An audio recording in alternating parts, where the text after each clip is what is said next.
Why can't I find anyone to date? No, seriously, why can't I find anyone to date? It doesn't make any difference whether I'm talking to someone in a small town of 2,000 people or a city of over 2 million people. The question is the same. So I ask, no one where you live has ever found their soulmate and got married? Is that what you're telling me? That's prompted me to think about this line of thinking a little more seriously. Initially, I could understand having difficulty finding someone to date in a small town. But when I hear literally the same question from people in the Kansas City metro area, it doesn't make sense. By all means, it is frustrating to not be able to find someone to date. And just like all dates and relationships you've had, you're the common denominator. As the old adage goes, whenever you point the finger of blame, you've got 3 more pointing back at you. This got me to think about some of my experiences dating both in small towns and large cities. What I've found personally is that your results are based on your effort. At least they are for me. It's so easy to say that there's no one worth dating wherever you are. However, when you do that, you're pointing the finger of blame at something or someone outside of you. Maybe it's time to take a look at you. And what are you doing, saying, or believing that's inhibiting your success? Is it a lack of activity? How often are you meeting someone new for coffee? How many dates a month do you have? Time for a reality check here. If you're going out 4 times a month or less, you're not trying and you're not really serious. Now, I can already hear some of you saying, I'm not looking for quantity, I'm looking for quality. And that's fine. But remember, the odds of finding quality are stacked against you if you're limiting the quantity of dates that you're having. It's about finding the proverbial needle in a haystack. You won't find it if you're not exerting the effort to look. Are you sitting at home waiting for God to bring you the one? You'd be surprised how many times I hear that one. Do you believe that God has a plan for your life? I know I do. But I also recognize that I have to do my part in finding my soulmate. It's no different than going to the doctor.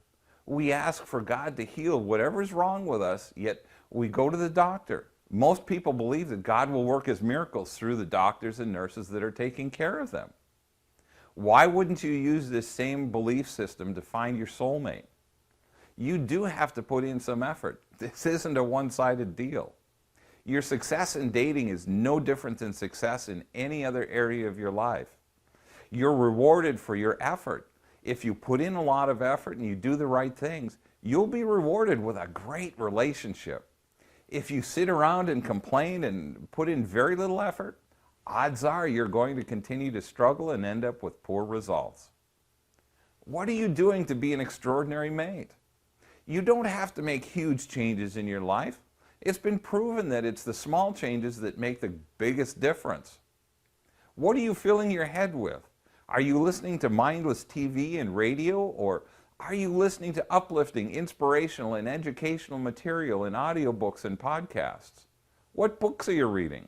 Is it the latest romance novel or Sports Illustrated magazine? Now, don't misunderstand. There has to be life balance, and it's okay to listen or read things for fun, relaxation, and entertainment. The problem arises when that's all you consume and spend no time challenging yourself and growing intellectually. What are you filling your body with? Are you taking care of it the way you know you should? It doesn't take major changes in diet and exercise to make huge long-term improvements.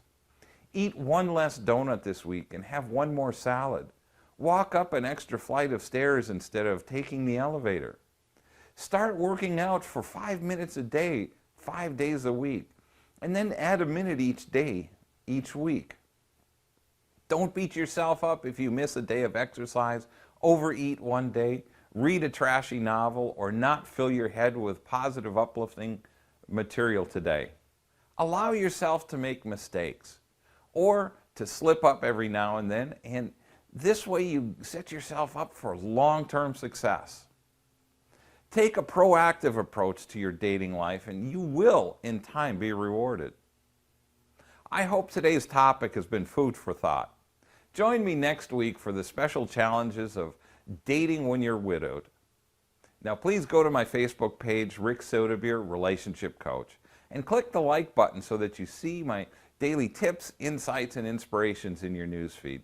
Then join me on Facebook weekly for Monday Mastery live at 5, where I talk about whatever's happened over the weekend and how it applies to dating and relationships. Thanks for watching. Have a great and blessed day.